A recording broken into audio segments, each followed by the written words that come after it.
Hey guys, what's going on? Eric here. So today I wanted to do a presentation over a book that I recently read called Mere Christianity. So this is one of the famous books of our faith, and I read through this book during the Lenten season. We just passed Easter, and it was really impactful for me. Really taking a lot of the ideas about our faith, what do Christians believe, and taking that from kind of the head to the heart. For me, it really made Easter impactful, having these thoughts kind of swirling around my head during the Easter season. So anyway, I know with the coronavirus stuff going on that we're not able to be together in person, and I've been really encouraged. There's been a ton of creativity in our church, inside Parish Network, people writing liturgies and songs and art and all these creative things, and so I feel like this is almost a creative outlet for me. And really is something that's going to help me to retain the ideas inside Mere Christianity. And I just wanted to make that available and share it with our community. I love YouTube as a medium. I love book reviews. And so this just feels like something that the Lord's kind of asked me to do, to try it out. And so it feels a little awkward right now, but I hope to do a couple of videos over the next couple of weeks. And do probably 4 different videos over Mere Christianity. There's 4 books inside Mere Christianity. And so anyway, I'm going to jump into the presentation, and hopefully you guys get something out of this. We will jump into my presentation I made about Mere Christianity. Sorry, I tried to get one of those little videos of myself in the corner, but it was just not working. So we're going to go with this. So anyway, hope you guys enjoy this. So really, Mere Christianity, like I mentioned, it's split up into 4 different books. So there's the first book is Right and Wrong as a Clue to the Meaning of the Universe, which we'll be going over today. And then there's 3 other books, What Christians Believe, Christian Behavior, and Beyond Personality, or First Steps in the Doctrine of the Trinity. So I know C.S. Lewis, he really takes in this first book, he was a pretty staunch atheist. And so he's really coming at it of a view of no Christian doctrines at all. If we start at baseline, how do we figure out, why we're here? And so anyway, just to give you a little intro, I'll be using words like universe and all that stuff, and just wanted to share that's where C.S. Lewis starts and where we're starting today as well. So we'll be going over book 1 today. So just wanted to give a summary. So really the main fact, there are these 2 facts that really run through the whole of this first book. And he says these 2 facts are the foundation of all clear thinking about ourselves and the universe we live in.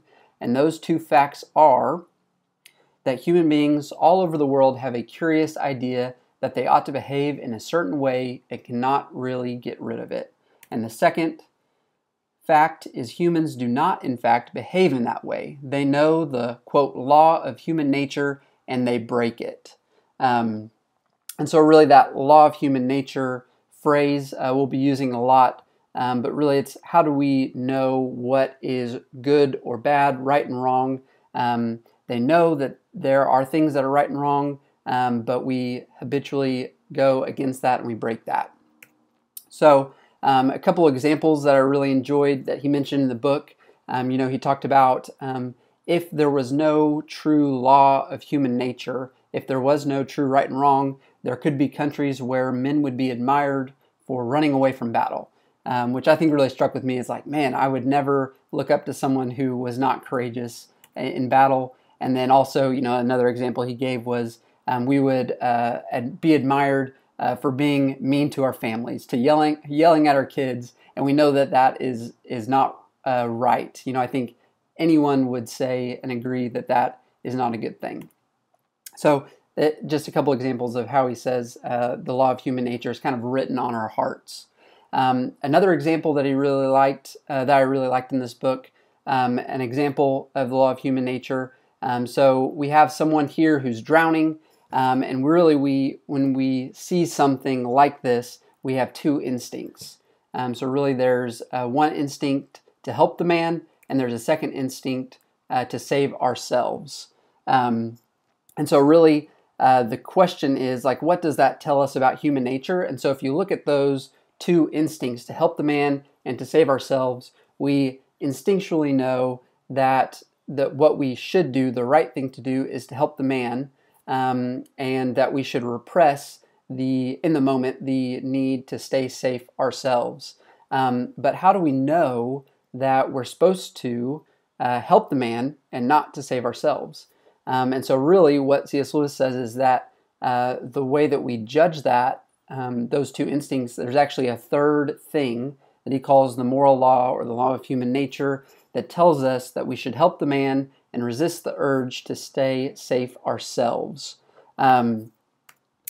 So he has a good quote here. Moral law tells us the tune we have to play. Our instincts are merely the keys. And I really like this idea. He talked about, moral law is like sheet music. So it actually says the tune that we're supposed to play, and the instincts are the notes or the keys on the piano. And so in some instances, there are instincts that may be good in one example, and they might be bad in another example. So he talked about a couple. He talked about fighting, sex, mother's love of a child, and patriotism as 4 examples where in some aspect, fighting, probably in normal day-to-day life, fighting is not a good thing. But if you're a soldier, it actually is the moral and correct thing to do to fight. Mother's love of a child, I thought, was an interesting one. He talked about how, how could anyone argue with that as being something that's always correct? But what if a mother kind of has nepotism and chooses her own offspring and is unfair in choosing them instead of another child? So I thought those were a couple of good examples of things that, we may always think are wrong or always right, but in some other instances that they actually are right. So really, again, moral law directs our instincts per the situation. And so there's no one right or wrong way, but there is a third thing in us that tells us that the right way to act in certain situations. So to keep going, there is a third thing in us that tells us what is right or wrong. And so really, what does this tell us about the universe that we live in? And really, C.S. Lewis goes on and says, really, there's 2 main ways that people have historically looked at the universe. There is a materialistic view, and then there is a religious view. And so the materialistic view, it's that matter and space have always existed, and nobody really knows why. That matter behaves in certain ways, and that's just kind of a fluke. When you pick up a rock and you drop it, it does that, and we don't really know why, can't understand it. That humans are a fluke. And really this is like the scientific view gets you to the materialistic view. So if we look at the world around us and we say, hey, I want to understand why the universe is here scientifically, the only thing that we can do is look around and see how things behave and try to draw conclusions from that. And really, if we try to do that in terms of these big questions of why does the universe exist, we'll never be able to answer that with science. So the second view, the religious view, is really what's behind the universe is like a mind. It has purposes and prefers one thing to another. The mind made the universe partly for purposes we do not know, but also in order to, we know from moral law, it's also in order to produce creatures like itself. So creatures who are good in the way that this supreme being is good. And so, those were the 2 historical views, and actually this was written back in the 40s, right after World War II, technically written during World War II. These were talks given by C.S. Lewis. But during this, he has a little excerpt at the end of the chapter, and he talks about this third view that's kind of risen, and I thought this was really applicable for today. He calls it the life force view, but I kind of thought about it as like the universe. So really, what did he mean by that? It's a universe that, this life force that kind of has purposes, and, it's kind of new agey. Like the universe is good, or, I'm okay, you're okay, and I'm just going to live my truth, and it doesn't really matter what I do. But if I put out good vibes, like they'll come back to me, all that kind of wishy-washy stuff.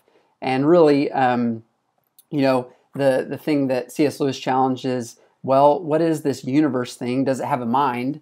And if someone says yes, then actually it's more of the religious view. But when you ask, does it have a mind? And they say it doesn't, then how would it actually go about accomplishing anything? How would it strive? How would it have purposes? So he says, if the universe is a blind force with no morals or mind, it will never interfere with you. And I think, today in this postmodern, post-Christian culture, I think that individualism is so strong today. And I think this is the pull of this kind of like new age world stuff, is this individualism and not having a God who will interfere with you. So this life force view, or this kind of universe view, it's a tame God. You can switch it on when you want to, but it won't bother you when you don't want it to.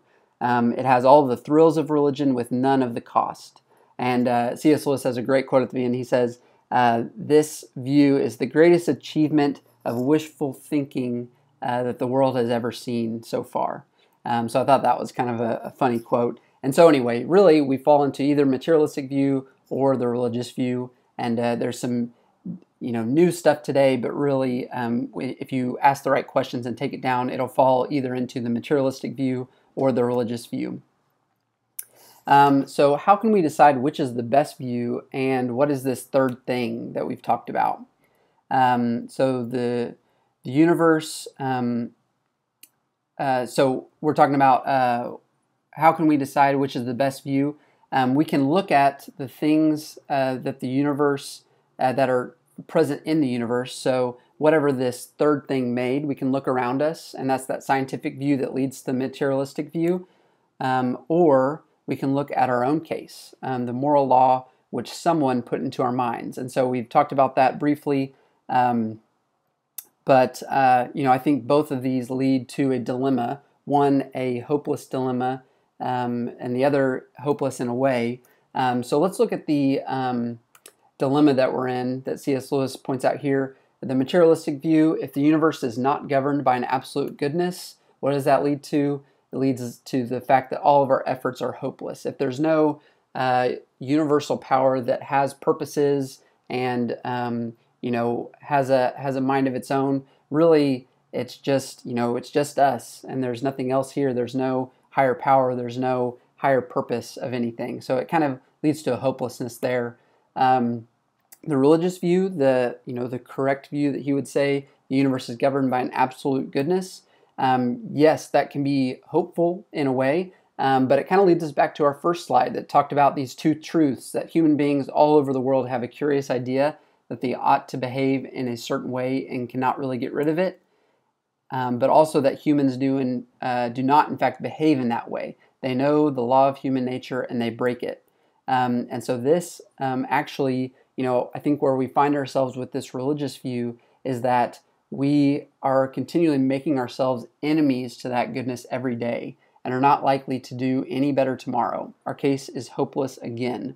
So either way, we have this dilemma that leads to hopelessness. How do we lift ourselves out of this hole that we're in if we cannot actually keep this law of human nature?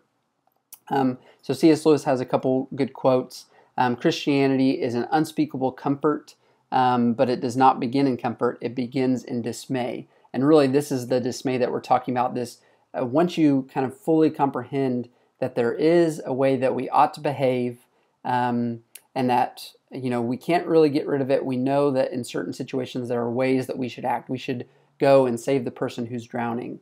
But in fact, we also come up against this fact that we continually, every day, we break this law of human nature, this way that we know we ought to behave. And so we make ourselves enemies. So really, C.S. Lewis says that in this dismay is when Christianity begins to talk. So this is how he ends his first book, leaving us in kind of this hopeless space of, leaving us with this ache and this question of how do we actually get this goodness that we so deeply desire, that we want to actually be in line with this God, this law of human nature that he put in us, but we actually just continually break it. We continually break it.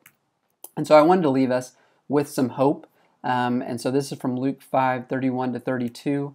And what Luke 5 says is, "Those who are well have no need of a physician, but those who are sick.